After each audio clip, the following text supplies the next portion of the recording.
Assalamu alaikum students, how are you all?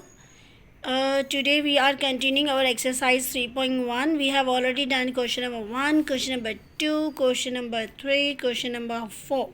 Alright, so the next question should be question number 5, but I think so that question number 4 was tough for you, I think so. So let's do the question that is easier, that is more easier as compared to the other questions. Well, question 5 is also very easy, but question 7 I think this is the most easy question. तो एक आपको एक rest मिल जाएगा question 4 के बाद, और 3 के बाद भी आई थिंक सो. तो ये आपके लिए एक रेस्ट है, ठीक है. सो क्वेश्चन नंबर 7 से हम कंटिन्यू करते हैं एक्सरसाइज को. सी, ये आपको क्वेश्चन नंबर 1 दिया हुआ था क्वेश्चन 7 में, जिसमें आपको ये क्वेश्चन दिया है, ठीक है. आपको एक्स एंड वाई की वैल्यूज़ दी गई. तो ये इतना आसान हमारे लिए इसलिए है क्योंकि हमें ऑलरेडी पता है कि जब हमें वेरिएबल्स दिए जाए तो उनकी वैल्यूज़ प्लॉट करके आप आराम से आंसर निकालना जानते हैं. वो आपके लिए कोई नई बात नहीं है. बस आपको पता होना चाहिए कहाँ मल्टीप्लाई पहले इस्तेमाल होता है, कहाँ प्लस पहले होता है, कहाँ सब्ट्रैक्शन पहले होता है. हम पढ़ते हैं, आपको खुद ही आइडिया हो जाएगा, ठीक है. सबसे पहले तो मैंने इस इक्वेशन को एज इट इज़ कॉपी किया. बस जहाँ जहाँ एक्स है मैंने वहाँ x की वैल्यू -4 प्लॉट की, जहाँ जहाँ y है मैंने वहाँ 9 प्लॉट की. मेक श्योर जो क्वेश्चन के अंदर साइन है वो एज इट इज़ चल रहा है. अगर y के पास 9 की जगह -9 होता तो ये प्लस में एज इट इज़ लिखती, बस ये 9 के साथ में -9 ज़रूर शो करती, ठीक है. फिर वो आगे जाके साइन एडजस्ट हो जाती, मल्टीप्लाई होके. वो एक नई बात नहीं है आपके लिए कोई भी. खैर, अभी मैं इसी क्वेश्चन के बारे में बात करती हूँ. मैंने यहाँ पे सिर्फ एक्स एंड वाई की वैल्यू प्लॉट की. नीचे देखिए 3 था, 3 के बाद एक्स स्क्वायर था, तो मैंने -4 जो कि एक्स की वैल्यू उस पर स्क्वायर लगा दिया. रूट के अंदर वाई है तो रूट के अंदर मैंने वाई की वैल्यू पुट कर दी. +6 तो मैंने लिख दिया. अब सॉल्यूशन से पहले ज़रा एक दो बातों पर ध्यान, कि पहले ये ब्रैकेट सॉल्व होगा और फिर ये 5 से मल्टीप्लाई होगा. इसमें कोई बड़ी बात नहीं है. पहले एक्स प्लस वाई सॉल्व होगा, वो ब्रैकेट में है, ब्रैकेट 5 के साथ डायरेक्ट लिखा गया है. 5 और ब्रैकेट के बीच में कोई साइन नहीं है. इसका मतलब साफ है कि ये ब्रैकेट और 5 आपस में मल्टीप्लाई हो रहे. तो इस बात का ध्यान रखेंगे हम, ठीक है. बिल्कुल ऐसे ही किया मैंने. देखिए, ये मैंने एक्स एंड वाई की वैल्यूज़ प्लॉट की. -4 + 9, प्लस माइनस माइनस होगा माइनस. 9 में से 4 गया, 5 बचा, साइन बड़े नंबर की, ठीक. याद दिलाते चलो कि इस ब्रैकेट और इस 5 के बीच में कोई साइन नहीं है, मतलब मल्टीप्लाई है. तो ये 5 और ये 5 भी आपस में मल्टीप्लाई हो जाएंगे, बन गया 25. तो में से हमें प्लस क्यों आया बेटा? ये तो हर नंबर के पास एक अपनी साइन होती है ना, तो उससे तो कोई फ़र्क नहीं पड़ता है. नंबर के पास साइन होने का मतलब ये है कि जब आप दो नंबर्स को मल्टीप्लाई करते हैं तो उनकी साइंस भी आपस में मल्टीप्लाई होती है. ये भी प्लस था, ये भी प्लस है, प्लस प्लस प्लस. ये साइन मैटर करेगी जब यहाँ पे प्लस की जगह माइनस आ जाए. लेकिन मेक श्योर ब्रैकेट और नंबर के बीच में कोई साइन नहीं है, मतलब मल्टीप्लाई है. अब इसी तरह इसके डिनोमिनेटर पे भी नज़र डालें. अगर आप ऑब्ज़र्व करें तो 3x² रूट वाई, ये तीनों एक साथ हैं. 3 और x² के बीच में कोई साइन नहीं, मतलब मल्टीप्लाई. x² और रूट वाई के बीच में भी कोई साइन नहीं, मतलब मल्टीप्लाई. मतलब ये तीनों मल्टीप्लाई हो रहे हैं और ये +6 हो रहा है. हम अच्छे से जानते हैं बॉडमास के रूल के हिसाब से, ये सबसे पहले ब्रैकेट खुलता है. अब यहाँ पे ब्रैकेट है नहीं, ब्रैकेट के पास डिवीजन आता है, डिवीजन भी यहाँ पे है नहीं. डिवीजन के बाद मल्टीप्लाई आता है, तो ये मल्टीप्लाई में मुझे तीनों नज़र आ रहे हैं. इसका मतलब पहले मैं मल्टीप्लाई करूँगी, जो आंसर आएगा उसको 6 से ऐड करूँगी बॉडमास के रूल के अकॉर्डिंगली. सी, 3 अपनी जगह पे, x² की जगह -4 का स्क्वायर 16. आपको ये बात पता होनी चाहिए कि माइनस का स्क्वायर प्लस बनता है, क्योंकि कोई भी नंबर का स्क्वायर करोगे तो माइनस में आंसर कभी नहीं आएगा, हमेशा प्लस में आएगा. चाहे आपने माइनस का स्क्वायर किया या प्लस का स्क्वायर किया, आंसर हमेशा प्लस में आता है. रूट 9, मज़े की बात है कि 9 किसका रूट है? 3 का. अगर 9 किसी का रूट नहीं होता तो हम क्या करते हैं, वो एक अलग केस है. तो यहाँ पे 9 रूट है 3 का, तो हमने लिख दिया. And +6 as it is copy हुआ. हमने अभी डिस्कस किया कि ये तीनों पहले आपस में मल्टीप्लाई हो रहे, तो आपने मल्टीप्लाई करना पड़ेगा. 3 3 9, 9 16 आपके पास आंसर आ रहा है 144. आप कैलकुलेटर पे डायरेक्ट प्लॉट करके कर लीजिएगा, आपके पास आंसर आ जाएगा 144. Now I am going to add this 6 to this 144. Numerator solve हो चुका है, डिनोमिनेटर बन गया 150. अगर कैंसिलेशन पॉसिबल है करें, नहीं है तो छोड़ दें. ये आप कैलकुलेटर से कैंसिलेशन ऑब्वियसली नहीं कर पाओगे, तो ये आपके पास साइंटिफिक अलाउ नहीं है आपको. और प्लीज़ काइंडली अपने काम को आसान करेंगे, साइंटिफिक से आंसर ना निकालें, क्योंकि फिर आपकी प्रैक्टिस पे नहीं होगा। क्योंकि पेपर में साइंटिफिक अलाउ नहीं है आपको। आप अगर अभी साइंटिफिक से निकाल लेंगे तो कैंसिलेशन तो हो जाएगी, लेकिन फिर पेपर में आपको कैंसिलेशन करना आएगी नहीं, क्योंकि वहाँ तो साइंटिफिक अलाउ नहीं, आपको हाथ से करनी पड़ेगी जो आपको नहीं आएगी। तो मैनुअली करना, यहीं पे प्रैक्टिस करें, वरना आप खुद फंस जाएंगे। ठीक है, देखिए मैंने कैसे किया, 25/150, ठीक।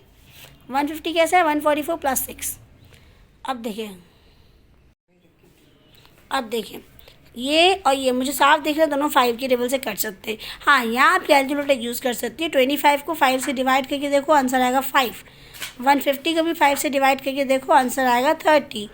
अगर दोनों कैंसिलेशन तब पॉसिबल होंगे जब दोनों नंबर जिससे आप डिवाइड कर रही हो, इससे भी वो नंबर डिवाइड हो रहा हो, इससे भी हो रहा हो। अगर ऐसा है कि जैसे मैं कोई और नंबर ढूंढूँ, जैसे फ्रॉम 150 2 के टेबल से डिवाइड होता है, लेकिन 25 2 के टेबल में डिवाइड नहीं हो सकता, तो ऑब्वियसली कैंसिलेशन का मतलब होता है कोई ऐसा नंबर जिससे दोनों डिवाइड हो जाएं। अब अगेन 5 और 30 मुझे नज़र आ रहा है, 5 भी 1 की टेबल में 5 1 से आता है, 5 के टेबल में 36 आता है, तो मेरा आंसर आ गया 1/6। आई होप इस सवाल में कोई प्रॉब्लम ना हो आपके पास। बुक के अंदर इसी सवाल में देखिए क्वेश्चन नंबर 1 और 2 मुझे बिल्कुल सेम नज़र आ रहा है। आप यही करेंगे, देखिए यहाँ भी यही सब होगा, मल्टीप्लाई होंगे आपस में, ये भी हो, इसमें कुछ I don't think so anything is new to you. ठीक है ना, इसका पार्ट 3 मत करना, ये बिल्कुल सेम ही है, तो कोई इतना फ़र्क पड़ेगा नहीं। पार्ट 3 इग्नोर कर दें। पार्ट 4 मैं आपको कराती हूँ, क्योंकि ये थोड़ा अलग लग रहा है मुझे, फ्रैक्शन बेस्ड आ गया है। अगर फ्रैक्शन में मल्टीप्लाई आ जाता है जैसे पार्ट 5 है, तो ये तो बहुत आसान है। मल्टीप्लिकेशन में कोई as such hard and fast rule आता नहीं है, लेकिन जब प्लस माइनस आ जाता है फ्रैक्शन में, तो वो आपके लिए एक मसला कर सकता है, क्योंकि वहाँ पे LCM का सीन आ जाता है। अब देखिए मैं आपको इसका पार्ट 4 करके दिखाती हूँ।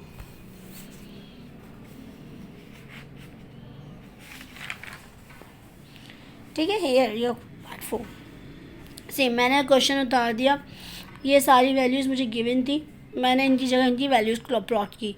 x की जगह x की वैल्यू 2 थी, और x के ऊपर स्क्वायर है तो मैंने इसके ऊपर भी स्क्वायर लगाया। y की वैल्यू -1 थी, ठीक है, -1 बिल्कुल आएगा, जहाँ जो साइन है वो आएगी। देखिए एक बात और बताती चलूँ वापस से, कि ये सब आपस में मल्टीप्लाई हो रहे, तो मिस यहाँ माइनस क्यों है, क्योंकि बेटा हर नंबर की अपनी खुद की भी एक साइन होती है, जिसे आप इग्नोर नहीं कर सकते हो। हर नंबर की अपनी भी एक साइन होती है, ठीक है। और नीचे z की वैल्यू है, तो z की वैल्यू आपके पास 3, आपने एग्जैक्टली लिख ली। अब यहाँ पे b c की वैल्यू, b और c आपस में मल्टीप्लाई हो रहे, मैंने b और c की वैल्यू लिख दी। नीचे x+1 है, मैंने x+1 की वैल्यू भी प्लॉट कर दी। अब एक बात का ख़ास ध्यान रखें कि यहाँ पे c की वैल्यू 1/3 है, मुझे न्यूमरेटर में भी फ्रैक्शन नज़र आ रहा है, और ऑलरेडी खुद भी नंबर फ्रैक्शन में है, तो ये मसले वाली बात हो सकती है, क्योंकि हमें नहीं आता कि हम फ्रैक्शन में फ्रैक्शन को कैसे सॉल्व करें। पॉइंट में ले ले तो फिर हम कैंसिलेशन कैसे करेंगे। ठीक है, तो अभी ये बात प्रॉब्लमेटिक है। ठीक है, हम बाकी चीज़ें करके देखते हैं। सबसे पहले लिया मैंने स्क्वायर्स, 2 का स्क्वायर 4 आ गया। अब ये तीनों नंबर्स एग्जैक्टली मुझे नज़र आ रहे हैं, मल्टीप्लाई हो सकते हैं। 3 4 12, 12 1 12, और यहाँ पे एक ही माइनस का साइन है तो माइनस आ गया। कैसे आया माइनस, यहाँ कुछ नहीं था मतलब प्लस है, यहाँ कुछ नहीं था मतलब प्लस है। Plus plus plus, plus minus minus, ठीक है, अपॉन 3 एज इट इज़, और ये कैंसिल भी हो रहे, sign as it is copy हुआ। ठीक है, अब यहाँ देखिए 4 1 से मल्टीप्लाई हो गया, 4/3 आ गया। आपको पता है ना अच्छे से, जब नंबर्स आपस में मल्टीप्लाई हो रहे होते तो अगर किसी नंबर के पास डिनोमिनेटर नहीं है, इसका मतलब कि वो नंबर ऊपर वाले नंबर से मल्टीप्लाई हो रहा है। इस बात का खास ध्यान रखिए, अगर कोई नंबर अकेला मौजूद है और उसको किसी फ्रैक्शन से मल्टीप्लाई कर रहे हो, तो वो नंबर हमेशा न्यूमरेटर से मल्टीप्लाई होता है, डिनोमिनेटर से नहीं। डिनोमिनेटर से वो कैंसिल हो सकता है। तो 4 1 4/3 अपनी जगह, 2 + 1 3, 2 + 1 की वैल्यू भी आ जाती है 3। ठीक है, वो मैंने आगे जाके लिखी है। अब देखिए प्रॉब्लम वाली चीज़ ये आपके लिए कि आपने क्या किया, ये फ्रैक्शन आपको मसला कर रहा है, तो आपने बोला क्यों ना पहले मैं इस फ्रैक्शन वाले मसले को सॉल्व करूं। ठीक है, मैंने क्या किया, 4/3 एज इट इज़ लिख दिया। ये 2 + 1 इस 4/3 से क्या हो रहा है, डिवाइड। अगर आप ऑब्जर्व करें तो ये फ्रैक्शन का मतलब होता है डिवीजन। इसका मतलब 4/3 इस 2 + 1 से डिवाइड हो रहा है। तो मैंने क्या किया, डिवीजन का ये LCM हटा के, ये जो फ्रैक्शन का साइन है ये हटा के मैंने यहाँ डिवाइड लगा दिया। ये बात याद रखें, इसमें मैंने कुछ भी नया काम नहीं किया। ये डिवीजन का मतलब डिवीज़न हमेशा ऐसे भी लगता है अपॉन की फॉर्म में, और डिवीज़न ऐसे भी लगता है। तो अगर मैंने अपॉन हटा के डिवीज़न का साइन लगा तो इसमें कोई बात नहीं है। हमने कुछ टाइम पहले पढ़ा था कि डिवीज़न का साइन हटाने के लिए अगर मल्टीप्लाई लगाना है तो हमेशा रेसिप्रोकल करना पड़ता है। हम डिवीज़न को यहाँ से सॉल्व नहीं कर सकते, हम इसको मल्टीप्लाई की फॉर्म में आसानी से सॉल्व करेंगे क्योंकि कैंसिलेशन पॉसिबल है। तो हमने क्या किया, इस 2+1 को डिवाइड हटा के मल्टीप्लाई लगाया, और मल्टीप्लाई लगाने का मतलब है कि इस नंबर को रेसिप्रोकल कर दो। अब रेसिप्रोकल कैसे करेंगे, 2+1 के नीचे कुछ नहीं है मतलब 1, ऐसा ही है। तो रेसिप्रोकल का मतलब है कि 1 ऊपर चला जाएगा, 2+1 नीचे आ जाएगा, कोई प्रॉब्लम नहीं। हम इस 2+1 को डायरेक्ट 3 बना के सॉल्व करें तो कोई मसला है क्या, बिल्कुल नहीं, कोई मसला नहीं है, कोई मसला नहीं है। ठीक है, अब करके देखते, दोनों सूरत में आंसर वही आना है, कोई इसमें बड़ी बात नहीं है। अगर आप कहते हैं मैं इस 2+1 को हटा के 3 डायरेक्ट कर दूँ तो हाँ, तो कोई प्रॉब्लम नहीं है। अब ये देते आपस में मल्टीप्लाई, तो मल्टीप्लाई करना है, 4 1 ज़ा 4, 3 3 ज़ा 9, ये अगर आपने डायरेक्ट किया होता। और आप इंडिविजुअली कर रहे हैं तो फिर आप ऐसे करते कि 3 पहले 2 से ही मल्टीप्लाई होता, 3 1 से ही मल्टीप्लाई होता, ये बन गया 9। अगर आपको लगता है नहीं ये मुश्किल काम है तो आप डायरेक्ट इसको हटाएं, यहाँ पे लगा दें 3, क्योंकि 2+1 मतलब 3 होता है। ठीक है, तो ये ब्रैकेट वाला हिस्सा मेरा सॉल्व हो गया। अब मैं आगे आराम से काम कर सकती हूँ।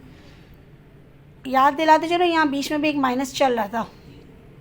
ठीक है, अब आपको पता है एलसीएम कैसे लेते हैं। इसके पास डिनोमिनेटर 1 है, इसके पास डिनोमिनेटर 9 है, 9 और 1 का एलसीएम 9 ही आता है।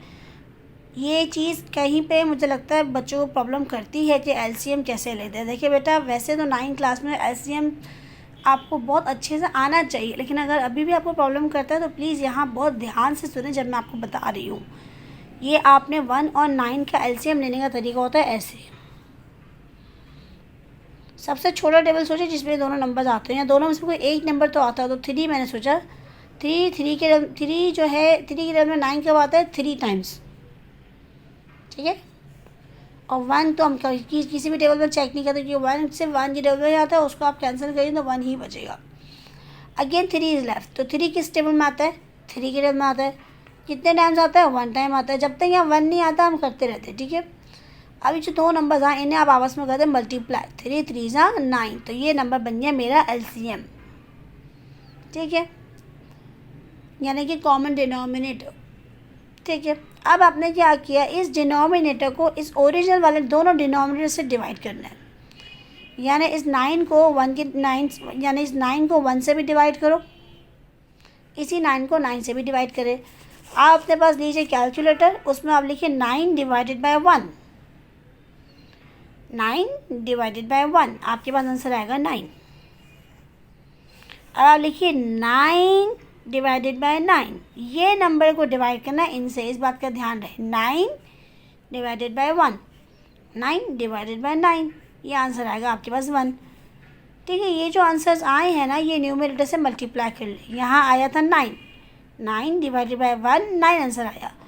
तो ये 9 इस न्यूमरेटर से मल्टीप्लाई करो, 9 4 ज़ा 36, और माइनस का साइन अपनी जगह, सेम ईयर। यहाँ आपने डिवाइड किया था 9 डिवाइडेड बाय 9, आपके पास आंसर आया था 1, 1 4 ज़ा 4, साइन माइनस का अपनी जगह। Okay, now minus minus plus होगा प्लस, साइन आएगी बड़े नंबर की, तो 36 + 4 40, साइन आई माइनस की, जो बड़ा नंबर 36 था, और ये आपका आंसर आ गया। अगर यहाँ कोई कैंसिलेशन होती, पॉसिबल होती तो आप करते, अगर पॉसिबल नहीं है तो आप इसको ऐसे ही छोड़ दें। तो आई थिंक ये वाला सवाल वाकई आपके लिए थोड़ा सा इजी था, इसमें कुछ मुश्किल है नहीं। कोशिश करें, मैंने आपको क्वेश्चन की पार्ट्स मेंशन कर दिया। आपको क्वेश्चन 7 के अंदर part 1, part 2, part 4 and part 5, ये आपने 4 पार्ट्स करने हैं। Part 1, part 2, part 4, part 5। तो मीन्स पार्ट 3 यहाँ बेटा इतना इम्पोर्टेंट है नहीं, और बिल्कुल पार्ट 1 और 2 जैसा है। अगर आप प्रैक्टिस करना चाहते हैं बिल्कुल करें, कोई प्रॉब्लम फेस करते हैं तो बिल्कुल पूछें। अपना बहुत ख्याल रखिएगा, SOPs का ख़ास ख्याल रखें। अल्लाह हाफ़िज़।